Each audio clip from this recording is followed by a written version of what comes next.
Hello everyone, I am Assistant Professor Yasvi Shejare from Agricultural Engineering Department. In last session we learned about water harvesting structures. This session we will start with farm pond. Okay. Now what is meant by farm pond? It's a small tank or reservoir constructed for the purpose of storing the water. Okay. Basic जो farm pond चा उद्देश आहे तो म्हणजे water store करणे. Form पॉन्डलाच आपण शेततळ असं सुद्धा म्हणतो. मग त्याचं पाणी आपण इरिगेशनसाठी यूज करू शकतो, कॅटलला पाणी देण्यासाठी यूज करू शकतो. अशा वेगवेगळ्या पर्पजसाठी फार्म पॉन्डमधील पाण्याचा वापर केला जाऊ शकतो. ठीक आहे. आता याच्यामध्ये बेसिकली दोन टाईप्स पडतात, एम्बॅकमेंट टाईप आणि एक्सकॅव्हेटेड और डगआउट टाईप. त्या अगोदर आपण बघूयात की एखादं फार्म पॉन्ड कन्स्ट्रक्शन करायचं असेल तर त्यासाठी साईट सिलेक्शन कसं केलं पाहिजे, तिथली जागा कशी असली पाहिजे.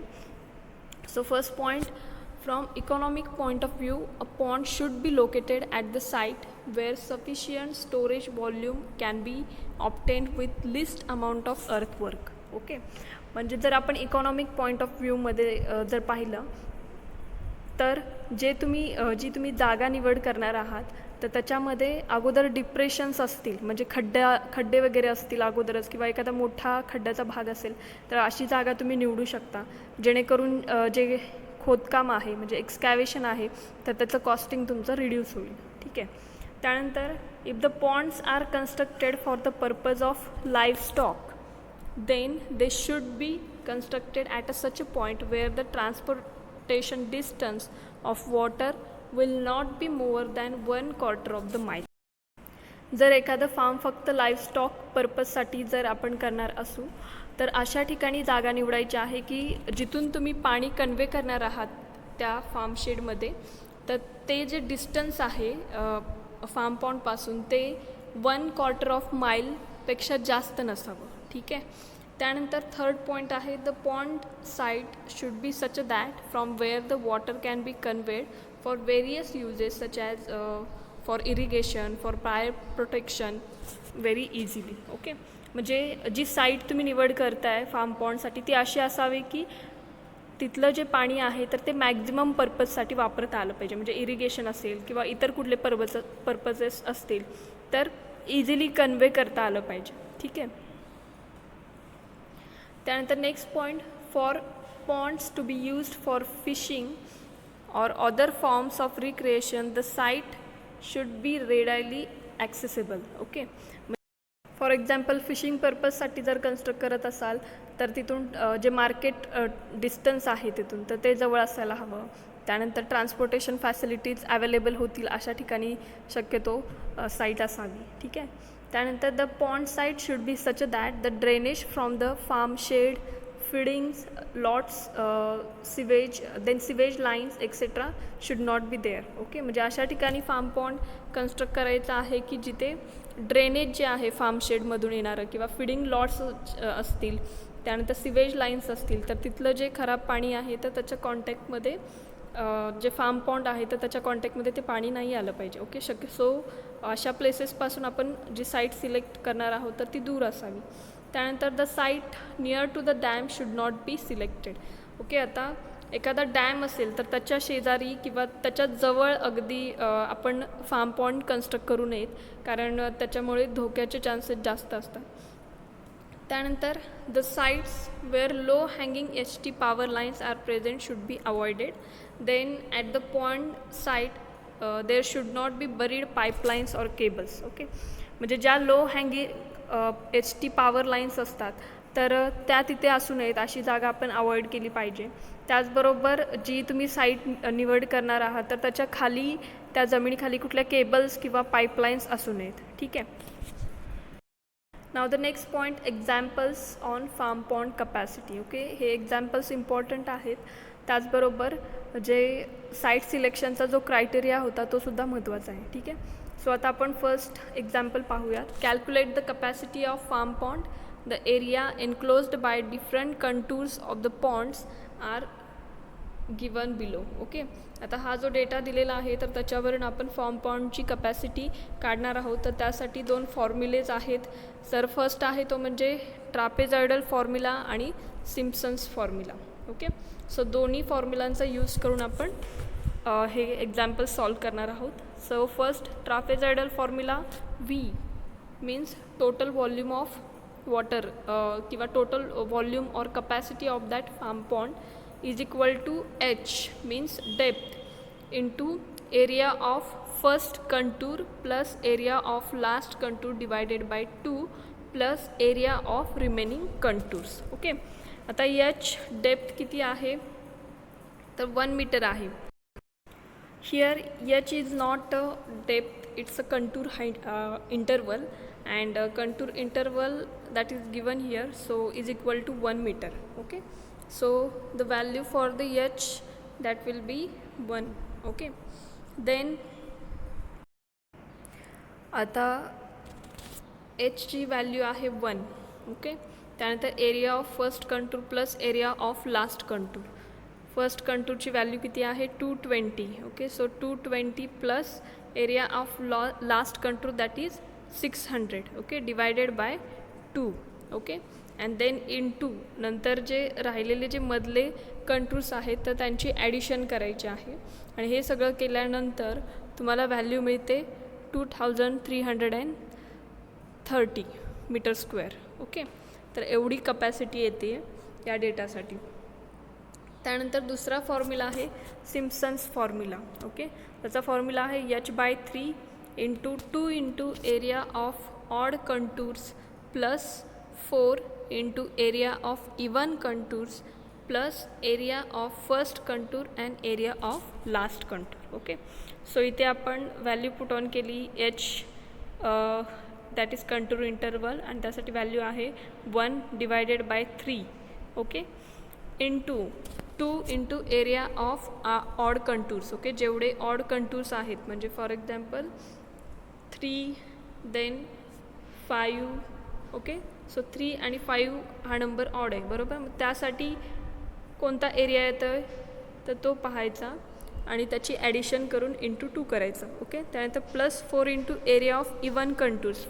पहिला आणि शेवटचा कंटूर सोडून द्यायचं आहे. ठीक आहे, आता इवनमध्ये कोणत्या व्हॅल्यू येतात 2 4 6.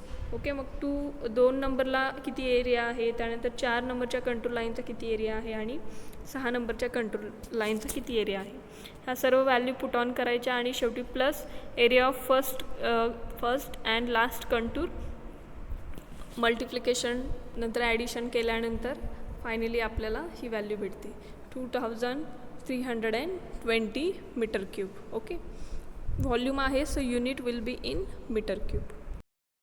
तर नेक्स्ट एक्झाम्पल आहे calculate the volume of excavation required to construct the dugout farm pond if average depth of the pond is 4.5 metre. Then bottom width is 12 meter and bottom length is 25 meter and side slope that to be used is 2:1. Okay, आता यांनी data दिलेला आहे. Average जो form pond construct करायचा आहे तर त्याची average जी depth आहे ती 4.5 मीटर इतकी आहे आणि त्यानंतर त्याची जी बॉटम विड्थ आहे ती 12 मीटर आहे. ओके, आणि बॉटम लेंथ जी आहे ती 25 मीटर आहे. ओके, आता बॉटम लेंथ आणि बॉटम विड्थ. ओके, आता हे 2D डायग्रॅम्स आहेत. 3D डायग्रॅम्समध्ये आता फॉर एक्झाम्पल हा ट्राफेझॉइडल. ओके, डगआउट पॉन्ड आहे सो त्याचा शेप जनरली ट्राफेझॉइडल शेप असतो. ओके, तर याच्यामध्ये जी विड्थ आहे म्हणजे जी आता फार्म पॉन्डला किती बाजू असणार आहे 4 बाजू असणार आहेत बरोबर, first second third and fourth. Okay, तर याच्यामध्ये जी विड्थ आहे त्या फार्म पॉन्डची जी बॉटम विड्थ आहे ती आहे 12 मीटर. ओके, आणि लेंथ म्हणजे longest side of the bottom surface. Okay, that is किती आहे तर 25 मीटर. ही जी लेंथ आहे ती आहे 25 मीटर. ओके, आणि जो स्लोप आहे साईड स्लोप तो किती आहे तर 2:1. ओके, आता यामध्ये जर आपल्याला एक्सकॅव्हेशन काढायचं असेल डगआउट फार्म पॉन्डचं तर त्यासाठी इक्वेशन आहे V is equal to A plus 4B plus C divided by 6 into capital D. Okay, now what is mean by A, area of excavation at ground surface in meter square. Okay, B means is the area of excavation at mid depth in meter square. Okay, म्हणजे असे 3 parts त्यांनी divide केलेले आहेत. Okay, so टॉपचं असेल, middle असेल आणि bottom. त्यानंतर C जो आहे is the area of excavation at the bottom of the pond. Okay, आणि last that is D means average depth in metre. Okay, so first आपण टॉप विड्थ करणार formula घेणार आहोत.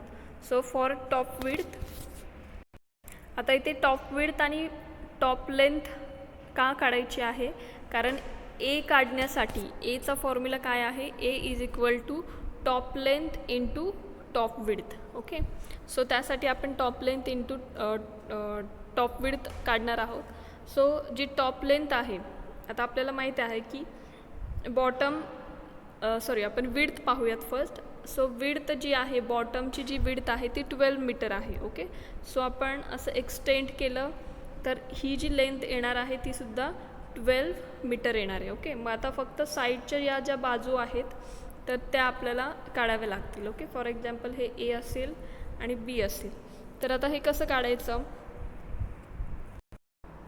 तर यामध्ये जे वर्टिकल डिस्टन्स आहे तर ते आहे 4.5. ओके, म्हणजे ती डेप्थ आहे फार्म पॉन्डची. ओके, आणि आपल्याकडे साईड स्लोप दिलेला आहे 2:1. Okay, 2:1 means horizontal distance as to vertical. Okay, so आपल्याला जर हे डिस्टन्स जर काढायचं असेल, आता इथला आपल्याला जो साईड स्लोप दिलेला आहे 2:1, तर ते आपण कसं काढणार, H divided by V is equal to A divided by vertical distance. Okay, so आता इथे आपल्याला एक्स ओके किंवा ए काढायचं आहे. ठीक आहे, तर याच्यामध्ये जे हॉरिझॉन्टल डिस्टन्स आहे, पहिल्यांदा आपण रेशो बघूयात, H divided by V. H म्हणजे हॉरिझॉन्टलसाठी रेशो किती दिलेला आहे आणि व्हर्टिकलसाठी किती आहे, 1 इज इक्वल टू.